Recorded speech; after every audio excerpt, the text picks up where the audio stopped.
Welcome back to Wood, everyone. How are you? Good. Did everyone get some of the food truck fare today? Yes. Was it good? Yeah. Okay. We expect feedback, so let us know. All right. Test test one. Can you hear me now?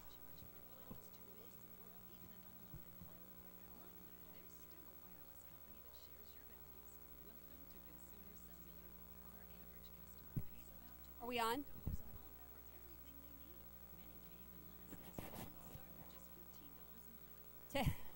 Test, test. Okay. We're going to go ahead and get started. We are already a little behind and need to make up some time. So it's my pleasure to introduce to you today Dr. Brian Williamson, who is a partner with Giant Worldwide and is sought after by leaders of all levels, traveling nationally and internationally, consulting and communicating in a way that contributes to the increased health and performance of teams. He has a proven track record of helping individuals and teams increase their leadership skills, emotional intelligence, and self-awareness, resulting in a greater capacity, satisfaction, and effectiveness. He has 20 plus years of leadership experience, including roles as a founder, a senior director, as well as 4 years active duty as a U.S. Marine.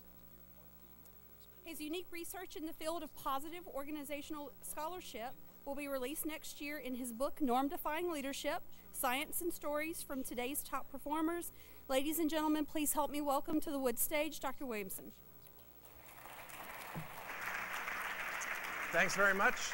I've been wanting to thank you for so long. When I was stationed in Okinawa, we used to hop on our bikes and drive over to Kadena, and it was the first time I had Popeye's chicken. So red beans and rice. I grew up in New Jersey, never had that southern fare. So thank you not only for flying us, but for the luxuries of Kadena. So I really appreciate you. All right, so my intention during our time is that 3 things get accomplished here. One, I'm going to introduce you briefly to the field of positive organizational scholarship. There's a lot to be gleaned there. Second, I'm going to inspire you with an overview of my research findings. And third, I'm going to challenge you to grapple with personal and contextual applications for you. All right, so let me introduce you a little bit to the field of positive organizational scholarship. A friend and I my business partner, were actually recently hired by a company to look at what are the factors impacting attrition in the 2-year and under population. So why is it that people that were there 2 years and under are taking off and saying peace out so quickly? And so you might not be surprised to find out that actually, like the research says, about 70% of the workforce is disengaged and 51% of the management workforce is disengaged. And so we hypothesized that it was the supervisor-employee relationship that was contributing to this 2-year and under leak. And sure enough, that was the case. And so we did an extensive research write-up, and I sat last month with 5 of the supervisors, and I handed them the results. And I had them read through the page after page, the line after indicting line, really saying this, that they had very, very low relational management skills, very low emotional intelligence. The employees were complaining about very, very simple things. They were complaining about just a lack of common courtesy, a lack of respect, inability to access their supervisor during the whole 12-hour shift that they were present. And so I framed my first question very, very carefully, and I said to them, imagine if this was a report about managers in another location. I said, imagine this isn't about you at all. I said, what do you see here? What is it that you would coach? What would you say to the people receiving this report? And the guy that was the first responder jumped in, and this is what he said. He said, Brian, I think that the results would be the same no matter where you went. I think if you gave this survey in any workplace, it would be the same. And so I said to him, using my mad active listening skills, which are very intentional, not natural to me, I said, okay, so it sounds like what you're saying is that a healthy, thriving workplace culture doesn't exist. And he said, it does, but it is the exception. Now, I don't even fish. I'm from Jersey. And that's what you call hook, line, and sinker. And I locked eyes with him, and I pulled him in, and I said this. I said, why don't you, over the next year, commit with me to becoming the exception? Why don't you commit to actually breaking free from this transactional mindset that keeps you locked in compliance and low morale and all the things that you're experiencing, and take a look with me at life from the right end of the bell curve? Why don't you look at life with me from the positive deviance end of the bell curve? So I just put two words together that you're not used to hearing. Positive deviance. It's sort of like giant ant, or Microsoft Works, or partial ceasefire. Okay, they're words that you don't actually hear together quite a bit. But this is what we study inside of the field of positive organizational scholarship. We look at what is it that enables exceptional, outlier, positively deviant performance. We look at what causes flourishing, what's life-giving inside organizations and teams. And it's ironic for me that I chose this as a field of study, because I'm sort of the last, I'm very critical. I'm the least likely to be like shiny, happy people holding hands kind of person. But I actually found that we're talking about positive in terms of exceptional performance, and we're talking about positive in terms of what does it take to see people flourish and thrive and not just live status quo. Another way to think about this is this is a couple of our little friends here. Okay, I live in Lansing, Michigan, wife, 4 kids. My wife has this really bad habit of 3 times a year, we get dressed up and we go to JCPenney and we're all in the same pajamas. I do the walk of shame, and we got all our family looking like, you know, this tribe of crazy pajama people. And we added the dogs to the mix, and she's gone plumb mad, okay? So Louie and Lilo, I mean, you put an M60 in my hands, I'm a devil dog, but you put a pug in my lap and I'm all different, right? So she gets Louie and Lilo, and here's what happens. She has Facebooked away tons of these pictures. And like last week, somebody said to us, how in the world do you get your dogs to stay so still? Now, I was like, really? Somebody's gonna ask that question? It's called a treat, you know? Sit, Lilo, sit, Louie, and stay, right? And then it dawned on me, what we do inside positive organizational scholarship, and here's why we do it, is there's so much research about what we call deficit gaps. There's so much research about things that are going bad or things that are wrong. In fact, some people think as much as 99% of psychological research, as high as 90% of health research is about the negative side of the continuum. There's an illness, there's something wrong, let's get it to health, right? So it's that side of the continuum. Very little has been done on what's the right side of what we call an abundance gap. What causes these exceptional behaviors? You can see a list here in different categories, right? What is it that really is that, not just a bad dog, let me hit you with a switch, or good dog, have a treat, but what is it to do the exceptional outlier type behaviors? And looking at deviance along a continuum like this really frames up what we're after here. So we have no issue with looking at the negative and the challenges, but we want to be expansive and not limiting in what we're looking at. So why we want to look at this is actually, I'm going to tell you 2 things. First of all, listen carefully. If you lick the lollipop of mediocrity, you'll suck forever. It's profound. That's tweetable right there. Now, really simply, like, who doesn't want to go to the right of the bell curve, right? Who doesn't want to perform exceptionally? And there's a whole field of 20+ years of research that says, hey, if you want to increase things like mental acuity, innovation, satisfaction, you know, it's taking a look at that side of the curve. So we want to be exceptional. It actually unleashes something called the heliotropic effect when we look at life from the right side of the bell curve. And that is, if you put a plant in a window, it gravitates toward the light. And this is why positive energy is so powerful, and looking at life from the right of the bell curve is so important. And second, I know there's a lot of talk about the VUCA world. I'm probably a little bit more concerned with the TGIF world, which is Twitter, Google, iPhone, Facebook, right? Right? Technology has sped up so much, and one thing in our world that actually hasn't sped up, there's been massive, right, technological advances. If you think even in pharma, it used to take about 10 years to reproduce a medicine that came out on the market. Now it takes like an hour, right? So much has changed. But what hasn't changed is the time that it takes for a team to become a high-performing team. And so anything we can look at when we think about that right of the bell curve to learn from outlier leaders, what is it that they do so well in terms of the people side is really, really important. So now I want to share with you some of my research findings and tell you a little bit about what I did, the work I did, and how I think it can benefit you. So when I was in 5th grade, I got this guy here. Anybody remember Stretch Armstrong? This will be another way to tell the millennials and the centennials, right? Okay, I got Stretch Armstrong. This guy was the cat's pajamas. I love this thing. Well, he lasted about 2 months in my house. Because what happened, some of you did this, didn't you?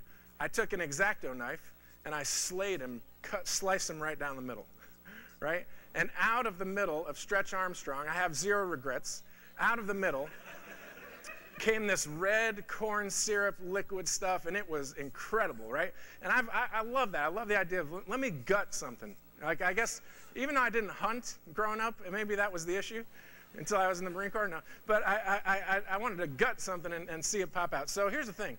When I decided to pick my research, I wanted to gut positively deviant leaders. What is the inside story in leaders that allows them to go above and beyond normal performance? So the definition of positive deviance when we talk about leadership is this. It's uncommon behavior that does not conform to expected norms, but it would actually be deemed positive by a referent group of followers. So what I did was I looked at a group of these leaders. Now, what's really interesting about this is I didn't just look at leaders, because actually there was some research done about 20,000 plus executives, and what they found was that 70% of them thought they were in the top 10%, right? Hashtag blind spots, right? So what I wanted to find out was also, what did the followers perceive in these particular leaders that caused them to be these amazing positively deviant leaders? Let me give you a quick rundown of these leaders. So I interviewed 2 presidents. One of them was recognized by Inc. magazine as one of the fastest growing privately held companies. They've grown by 133% consistently over the last 3 years. Absolutely incredible performance. One was the president of a $4 billion manufacturing company who, when I shared this topic with one of his senior leaders, they said, that is totally him. He's a positive rule breaker. He's a norm-defying leader. One was a serial entrepreneur. One was an Air Force general, and I think you'll resonate with some of what I share there. In addition to a myriad of other things, he told me the story of how he sort of flexed some airspace rules and some refueling regulations to save 12 Marines in the Kunar Valley. And amazing just to tap his heart and really gut him and see what were the things that, from his vantage point, enabled this exceptional performance. I looked at a restaurant owner. Now, this was fascinating. I saw a story on CNN News, and it caught my attention. And right away, I thought, this is absolutely a positively deviant leader. Her profits are 4 times higher than other successful restaurants in San Francisco. Her dishwasher, Miguel, has been there for 26 years. And she's got this really interesting statement on her menu. They've since taken it off and just included it into the cost of other items. But if you read this little snippet here, it says the $1.25 per person surcharge added to all checks provides full benefits for our hard-working staff. The extra charge provides 32 employees of the San Francisco French Bistro with full health and dental insurance and paid sick leave. No employee is exempt, even those who work only 1 day a week. It was really amazing. And as I listened to her name was Jen, I listened to her talk, and she would tell me about going to the Golden Gate Restaurant Association, and she would tell her story about how it was that she was getting these exceptional results. And it rocks my mind. But guess what? People wouldn't do it, right? She's this outlier restaurant with amazing retention that'll rock your mind. I mean, again, you got a waiting list to get in there, right? The way she takes care of her people, we're going to see some of it in just a minute. People wouldn't do it. They were locked in their conventional mindset. So let me give you a little bit of an initial snapshot of when I asked the followers of these leaders First, I asked them, I said, do you think your leader is a positively deviant leader? And they all said yes. And I said, well, why is that the case? What is it that stands out to you about these particular leaders? And so here's what they said. I'm going to read through just a few of the notes here. The first one said this: it was the ability to let you lead. A lot of leaders in those positions try to micromanage and don't allow for failure in different aspects. And to be able to speak into that, the challenge that what you did yesterday isn't good enough for today either. The expectation that you have to build into other leaders and you don't get to just sit and soak it all up. You have to push it into others. So I don't think that's a typical approach by leaders in the world. Here's the next one. One of the best things about Jason is he does have a different way of thinking about things that goes outside the norm. I have seen in him, it's almost like a generosity for customers, or even if, let's say, the customer is not paying the bills and contractually we have the right to go back and not pay for the repair on a piece of equipment, we would still go make the repair for them and would risk losing a significant amount of money in the hopes that this is a sign we can rebuild the relationship and have it long term. Here's the next one. To start with, probably she from the beginning has really focused on putting the team aspect above most things. So she's centered around the team to build a strong team that would then care for her patients rather than put the patients first. So it's kind of like a backwards way of putting patients first. So put us first, strengthen us so that we can better care for her patients so that it doesn't just, not just a top-down model, and she doesn't get to make all the decisions. She builds us up and strengthens us up to help make decisions. And here's the next follower of the same particular person. Well, the first thing I'd say is that she's not top-down. She does not have a top-down management style. Her management style is more of a shared leadership style. And you don't see that in a lot of organizations. She doesn't like to call herself boss. She kind of hates that word, and she has like a shared leadership amongst her practice. So I really think that sets her apart and pushes her above. So let me just say one thing, just about those initial follower descriptions. You remember the 80s song, I Always Feel Like Somebody's Watching Me? You remember that? Don't make me sing it. All right. Thank you. It was really fascinating to me listening to the followers of these leaders, because they could describe with great accuracy, very, very similar to General Quast's first principle there, almost to a scary amount of detail, the attitudes, the behaviors, these things about their leader. I mean, they are very, very tuned in. Those in your charge are very tuned into how you're living. And so I like to ask people, what's it like to be on the other side of you? How do people experience you? And getting that type of information is incredibly valuable for you. So as I gutted these leaders, we're going to look at three different areas. We're going to look at values, behaviors, and attitudes. So what were the motivators of this positively deviant behaviors and leaders, positively deviant leadership? When we gutted them, what did we find? So the first area we're going to look at is values, okay? And here's a simple list. These are simply the values from the leader perspective and the values from the follower perspective. So first of all, prioritization and care for others was the dominant, weightiest factor that we found. This will definitely feel like we are beating a dead horse in this conference if I spend time talking to you about this, right? Others first. People, when they meet you, are saying, are you for me, against me, or for yourself? Positively deviant leaders, these norm-defying leaders, were for others. They were marked by fighting for the highest possible good in the lives of those they led. They were values-driven. One of them said this: when values are clear, decisions are easy. Isn't that good? So some of you that struggle with indecisiveness, I'm a person, I love to keep my options open and let it hang for a real while. And actually, it dawned on me that values are a way to expedite decisions when you're working in a team, isn't it? And so this idea that values were very, very protective and guarding for these particular leaders was important both from the leader and the follower perspective. They had a growth and reproduction mindset. We're going to talk in more detail in just a minute about that. But they were continual learners, and they really had this desire to push things down, not only to the person in front of them, but to the third and fourth generation right out of the gate.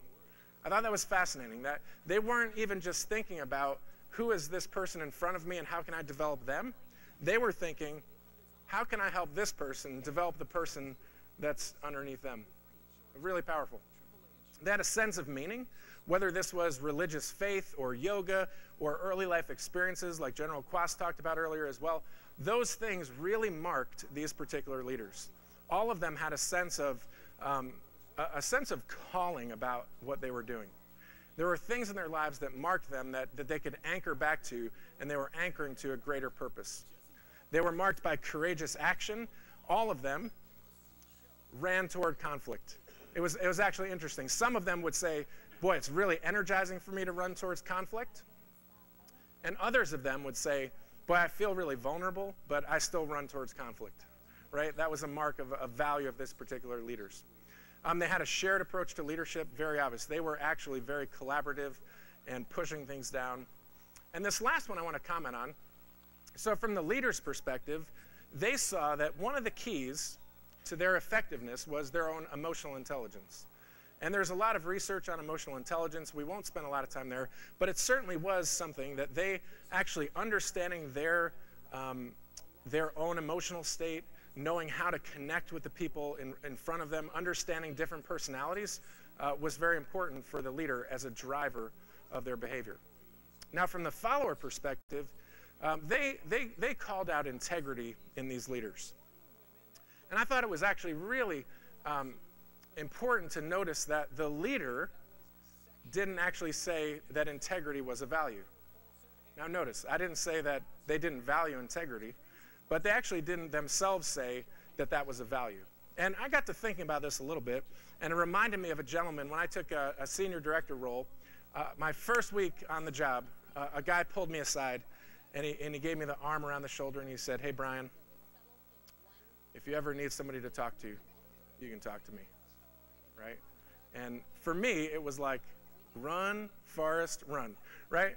The person that has to come up to me and say, hey, you can trust me, I'm a person you can trust, is like, probably not. Like my little Quast meter was going off in terms of my discernment. It was like epic fail down there, right? So it's probably best to demonstrate integrity and not declare integrity, right? I thought it was actually interesting there from the perspective of the leaders. So those are values. What about behaviors? How did these leaders behave? Okay?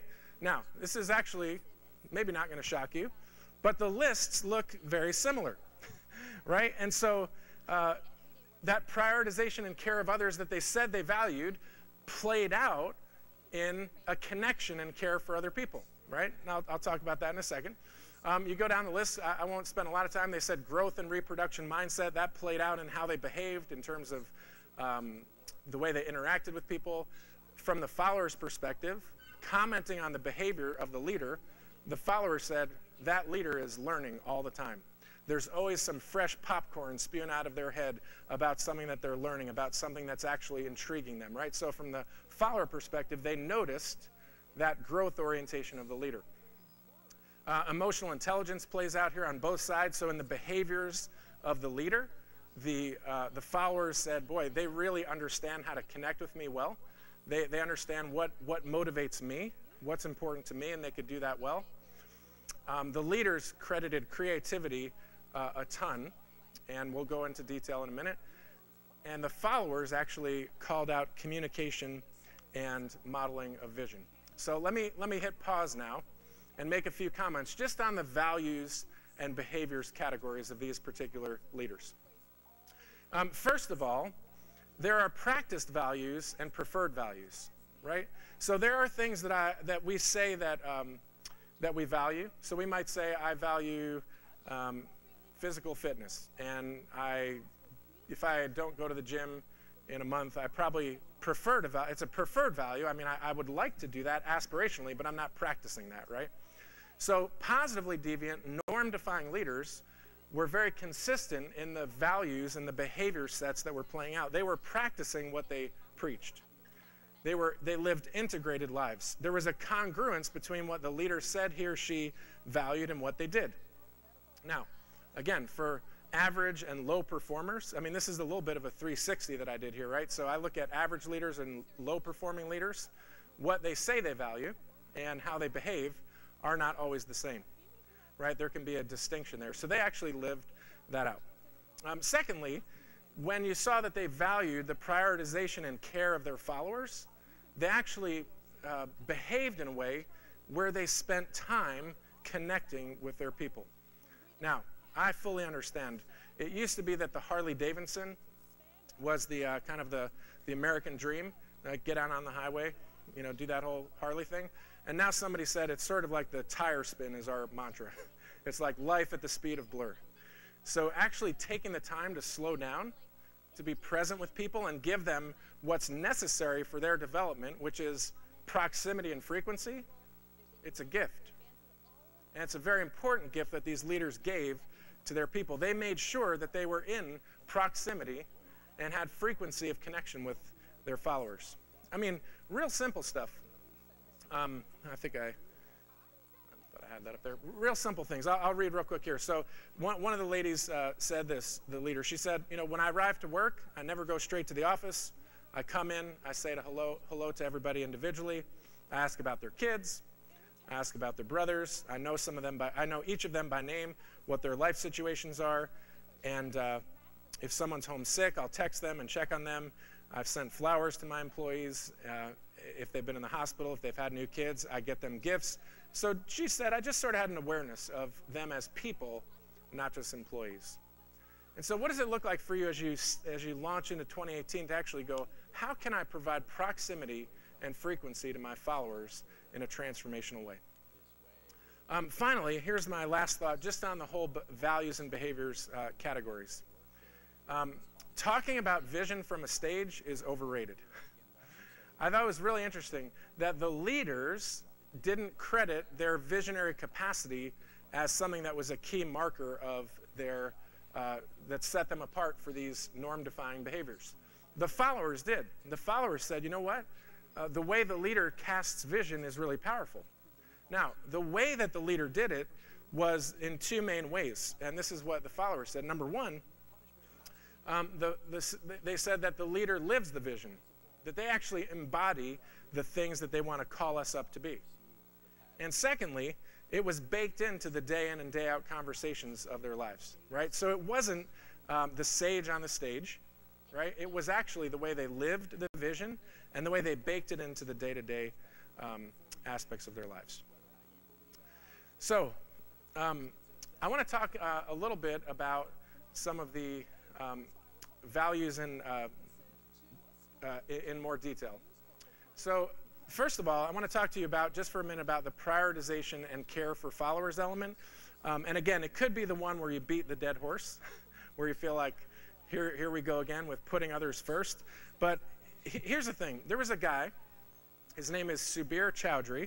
He's written a lot in Six Sigma, and he does a lot of consulting on quality and process improvement. And what he did was he started to notice the way that some of his clients would take his insights and they would get a five times return on their investment from what he did. And that's okay. That's a fair return. But other of his clients would get 100x return on their investment. And so he said, well, clearly, maybe it's that the consultants that he was discharging into these different locations were, you know, one was he just licked the lollipop of mediocrity, and the other one was good. And they actually did the in-depth research, and what they found out was the caring mindset was the differentiator. It was actually that capacity for the people to feel cared for that really marked them. So I want you to listen to some of the ways that these positively deviant leaders talked about that value of caring for others. Here's what the Air Force General said. He said, it starts with the value of humanity, the value of other people. This value in the journey of humanity to find mutual respect and carve out the ability to love one another. That's probably the value that's most deeply motivational to me. You know, for me, this is the empathy that really makes a difference to a person who contributes to their tapestry of relationships. Here's what the president said. This is the president of, again, one of the fastest growing privately held companies in the country. He said, first and foremost is a love for people, right? This is a much different mindset than, if you were in the session on millennials earlier, than work 2.0, right? Than that kind of boss command control leader. He says, I bring into my desire as a leader to show love to the people that I have received in my life. figuring out what it looks like for us as an organization to love and see the best in each other as people, and yet use that as a driving force to have a more successful organization where we hold each other to a higher accountability. That's been something I've had to work through along with other leaders here in the organization who reflect that same passion for seeing people who have inherent value. I'm going to go on to some of the follower perspectives. Okay, so the follower said this: I think his integrity is way above board. I think his care for people is beyond what others do. He actually does care about you. It's an interesting phrase. Next, he values other people. He values how people are feeling, and he values people with their careers. I think he looks at employees not necessarily as they're going to be here the rest of their life. I think it's more of, what can I do to help you with your career so that someday, if you do leave, you can take that and, make something better of it. So let me talk to you about a few practices about prioritizing and connecting with your followers. First of all, be interested before interesting. This is so simple. Paying attention to the people in front of you, unlocking them, finding out what matters to them will help you go further in your influence as a leader than I think so many things. Be interested before interesting. Number 2, call people up more than you call people out. This one's so fun. I've got 4 kids, so there's always crazy mayhem going on in our house. And I've brought this language into our family. So it was my 14-year-old. We were at the dinner table last week, and he's like, all right, I want to start calling people up in our family rather than calling people out. And he starts going around the table and calling people up. I'm like, boom, that's sweet, right? You want to call people up to what they can be instead of calling them out into what they're not. Such a simple practice. And so maybe you start in 2018. I'm going to do some call up times. I'm going to call people up on the team rather than calling people out. And number 3, level the ground, right? In every one of these leaders, there was a pushing down of authority to where information was. There was a pushing down of authority in a almost promiscuously generous way. How do I get this authority downward so that other people have the maximum engagement? So I'm going to talk to you for a minute about the second thing I want to focus on, which is this growth and reproduction mindset value. I'm going to talk for a minute on that. So these leaders had a desire to push things downward, not only to the person in front of them, but to the person that was going to be impacted there. And the place where that actually was birthed was in this place of actually going, how do I have a mindset of multiplication? How do I think? I always tell people system stands for anything that saves you stress, time, energy, and money, right? How do I have a systems mindset that allows me to cascade values and cascade practices beyond myself?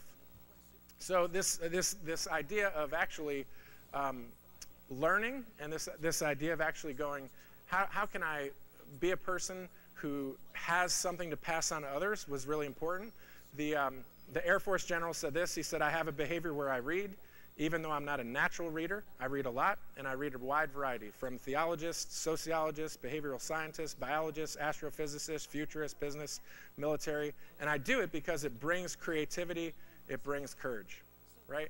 So this learning mindset led to creativity, which led to this spilling out, which led to this constant pushing downward in really unique ways into the lives of their people.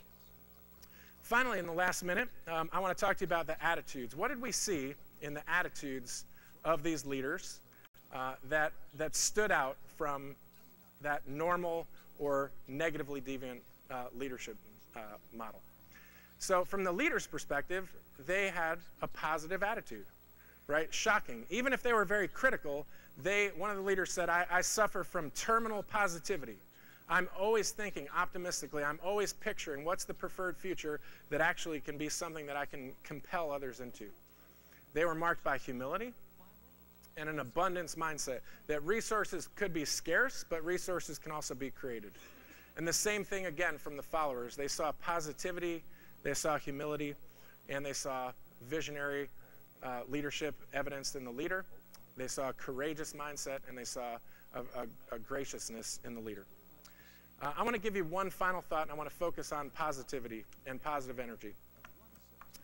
So it's really interesting that the affect when you have positive energy as a leader onto your followers. And there was research done on networks inside organizations. And if you think about three kinds of networks, an information network, an influence network, and an energy network. An information network is a network that says who gives information to whom, right? This would be, I've got some IT knowledge and I become at the hub of an information network. An influence network is who influences whom. Who has some type of influence, however that happens. That's an influence network. If I was on staff at the Harvard Business Review, I would be at the hub of an influence network, and probably people would listen to me just because I was in this influence hub. And an energy network is about who energizes whom and who is energized by whom. What the research says is this: if you are in an energy network, a positively energizing energy network, first of all, you're going to be a higher performer. In fact, your position in the energy network is 4 times the predictor of performance compared to an influence or information network. And high-performing organizations had 3 times more positive energy networks than low-performing organizations.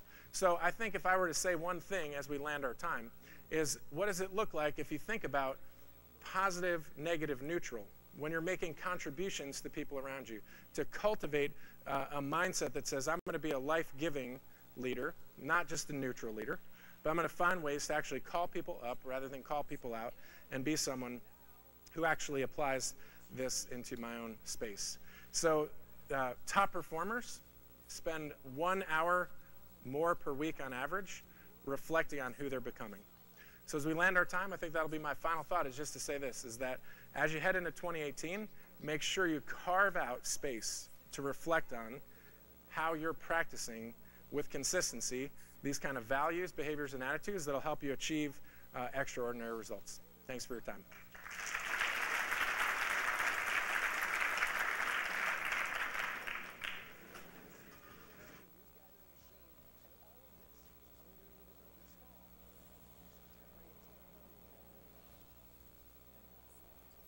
I still try to end someone on